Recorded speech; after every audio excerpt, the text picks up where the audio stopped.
Are you guys hip with anime? Anime. I used to be into it. Which ones?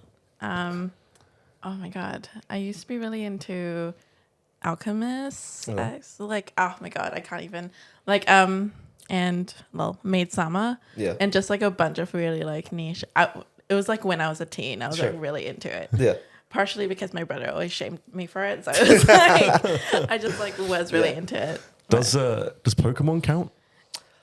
I think I guess so. Because it's more of a movement, isn't it, rather than Yeah. something you'd sit there and watch. Although I did watch the shows. That being said, though, yeah, I've never seen any of the popular animes. However, Spirited Away is Good like, anime.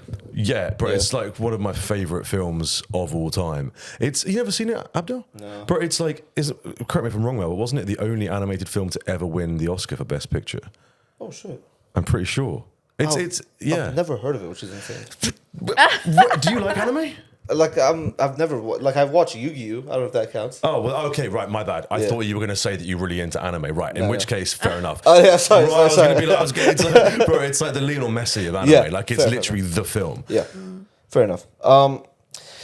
Yeah, I think the rise of anime, like anime has only gotten bigger and bigger over the last couple of years, and now it's not like a niche interest anymore. I Yeah. feel like it's so mainstream Agreed. that like there's I don't know if this will be true, but I feel like there's more people that watch anime than people that don't. Wow. Or like maybe it's 50-50. that's a big statement. I was gonna say, no, but like, do you know what's crazy? It's not only it's like trying to either prove or disprove that statement. Just Yeah. I was like, how do I even begin with that? Yeah. Well, all the people from Japan jump in the comments being like, I watch anime. Fuck you. Yeah. I tell you what, though, funny enough, so I've been lucky enough to go to Japan a bunch of times, and every time I've been there, I actually have distinctly thought to myself, you know what? I wish I was more into anime. Like, it's such an interesting culture. Yeah, like, I it find it is. fascinating. It is like going to those like what do you call it? Comic Cons? No. Yeah, it's a yeah, different Comic Cons. thing. Yeah, Is it? yeah. Yeah, and They watching look them so like cool. do a cosplay. Yeah, I have a friend. Or like the and- Armageddons and stuff. Yeah. Yes, sorry, Yeah, my yeah, brain. yeah. Yeah, you But yeah, like I have a friend who's like so good at it, and like Yeah. her entire like page, her content is just cosplaying. Wow. Yeah, she's so good. Yeah, I've heard that. Anime's ability to storytell, because it's like an animated thing, it's so good. Like compared to like live action stuff, like you can convey like a really, really, really good story much more clearly than like humans can display emotions. Yeah, Which for is- sure. Yeah, yeah. Yeah. I think I like the story writing on it is like Yeah. so good. Like I was rewatching this show called Nana. Yeah. And it was just about this band and like how this chick is like so into this band because of this one girl, and they become best friends, and there's a lot of like complex relationships within it. And I was like, I don't know, like I feel like some movies are just not even like hitting those notes. Yeah, no, Yeah. not even. I think it also gives hope to those who are a little bit crushed at school, perhaps. I think there's a lot of people. I think you would traditionally associate it, maybe I'm just showing my age here, but I think you would traditionally associate it with someone who perhaps has. Oh, this is going to sound terrible, and this is such a sweeping generalization. But, Do okay, it. Do it for the camera. Look at the camera. let me caveat what I'm saying. I feel like Cut that bit out. I feel like a long time ago, 15 or 20 years ago, the people who liked anime would typically be the ones who perhaps would be at the lower kind of social echelons at school. Whereas now that's flipped. And you get people like Israel Adesanya liking anime. And Yeah. he's pretty much the coolest person alive. Yeah. So yeah, I think the face of it has changed. And also it's great to bring up Comic-Con, because those events, again, 15 years ago, I'd look at and be like, oh my God, I just want to go in there with a big stick of deodorant. Whereas now I look at it and I'm like, you know what? I actually really want to go. I think they look so cool. Yeah. You get all sorts of people going there. And it's not just about anime now either. You've got like Game of Thrones and whatever else. So yeah, I think it's really, really, really interesting. Yeah. So yeah, I think I don't know what it is, but like I think it's really interesting the transition from like it being like a super cringe thing that like only the losers in school watch to like now it's genuinely a cool thing, and it's like it's cool to talk about in real life with a person that has watched it and you can geek out. And I feel like in general, just like every niche interest ever has blown up like with the rise of the internet. Like 10, 15 years ago, like I was a big fan of WWE. Talking to another human in real life about two half-naked men wrestling and it's fake was like the cringiest thing ever. But now with how good the storytelling is and how much how mainstream it has gotten more and more, and how like a bunch of people around the world like it. It's becoming more validated, and I think Yeah. anime has that same effect. And yeah, it's cool to see. It's Yeah, I agree, and I think what it does is it gives hope to a lot of people, because a lot of the stories in anime, not that I've seen a lot of it, but a lot of the stories are people who come through adversity, and it's about strength and training, right, and battling. A lot of it's just a lot of it's just escapism. I think. I really think so. Yeah. I think it's like to his point, like escapism, like being able to just because I feel like sometimes when you watch things like Game of Thrones and like your dragons and all of this, like it gives you kind of like a different kind of world to tap into. Yeah. Agreed. Yeah. Same with like Harry Potter as well, that sort of thing. Lord of the Rings. Yeah. Oh my god, wicked. Oh, I fucking love it. So good. and so yeah, I mean anime is now like one of like it's become like a cultural phenomenon, and it's gotten so big and so accepted worldwide that now major luxury brands are collaborating with the animes. Oh, really? So like think Gucci collabing with the anime, but it's only exclusive Gucci pieces just in the anime. No way. Like you're not making physical pieces. And so one of the biggest designer brands called Maison Margiela, they've collabed with Bleach. Wait, they're the ones that did like the white like doll, the cracked skin kind of thing, eh? Yes, the masks. Yes, Yeah. that Yeah. runway show. And so yeah, and there, I think Maison Margiela is also the. I don't know if you've ever seen the shoes that have like the toe in them, The toe. like the toe split. Oh, okay. Let me show you. You look like you have like goat feet. One when big you're- toe. Goat feet. Yeah, let me show you. Let me see. There are Wow. some funky things that I'm like, yes, I can get down with that, but that's not one of them. Yeah. I'm not gonna lie. Well, I want to see the goat Yeah. toe. Oh wow!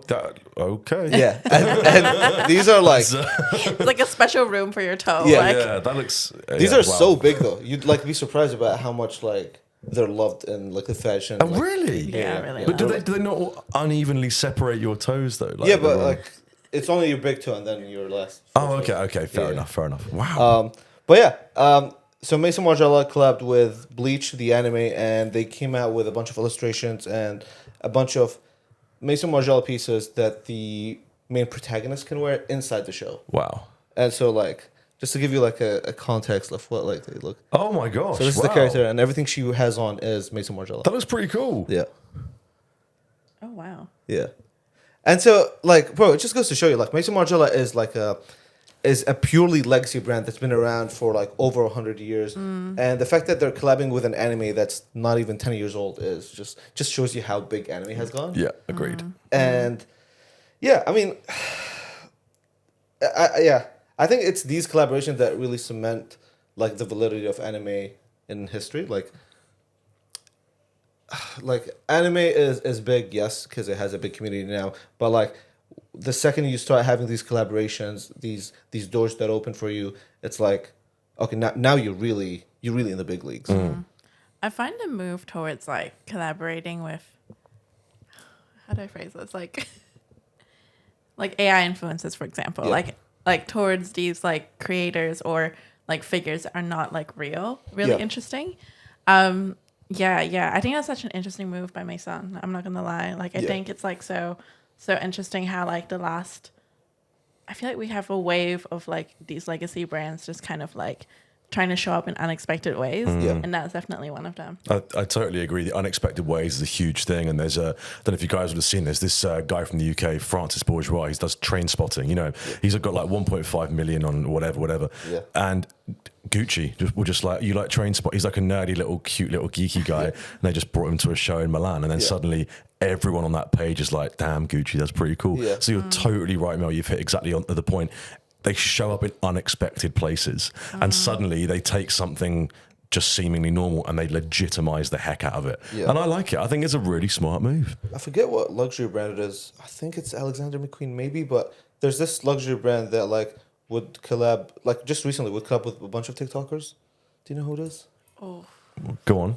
I'm not. I can't remember who it is for the life of me. But basically, it's this like luxury brand, like think Gucci, Louis Vuitton esque, Yeah. like a tier lower, and they would collab with a bunch of these TikTokers in their field. So like, if it's Nara Smith making like a cooking video, she just mentions that she has this like shirt on from the designer brand. And I think it's really cool that like typically these designer brands are like looked at like perceived as like upstuck and like so better than you and stuff like that. But now they're showing up in places and like they're reinventing themselves in places where like, okay, now I can like actually interact with it. Now there's something to work with, and yeah, I think it's a good step in the right direction. I think the So your point is like not just that they're showing up in unexpected places for their own benefit, but actually it legitimizes and makes them more accessible for people in those spaces. Yeah. Amazing. Didn't even it think stops about that. becoming like something that's so like out of reach for people. I like that. I never thought of it that way. Yeah. That's actually a really good point. It's not just about them making money. It's not just about them legitimizing the brand. Yeah. It's about people in those spaces feeling like they belong to part of that design. Yeah. That's awesome. Yeah, I feel like it's such a huge shift as well. Like with, I feel like brands like that are typically, they're in the past were all about like this is us, this is our brand, this is our house, like so to speak. Because like they like call themselves houses, right? In terms of fashion. That's it. Yeah. And then I feel like there's now a shift towards like just like looking at their customer and maybe their potential customers and being like, okay, like how do I speak to them? And the whole anime thing is really interesting now. Like I'm like, is a lot of Mason's customers in the anime space? Like I'm not. Maybe they must have like felt like it. Yeah, there definitely be some crossover, but I think in general, a lot of designer brands, especially like the more like obscure ones, like I'd say Mason Margiela is a bit of an obscure designer, and I feel like a lot of their pieces have had inspiration from animes and stuff. Nice. And a Yeah. lot of it is like Japanese inspired. Yeah. So like there is like a good little like the Venn diagram. Like there's people in the middle definitely. And by design, people want to, pardon the pun, they literally want, I think art and anime, well, they're literally the same thing. And people like the idea of collection pieces, right? It's like one-off anime collabs. They tend to go really hard. I think there's definitely been a few Pokemon ones as well. Yeah, for sure. Which I myself, I mean, I don't know anything about fashion, but I look at a Pokemon piece and be like, you know what? Yeah. I'd probably drop some money on that. Yeah.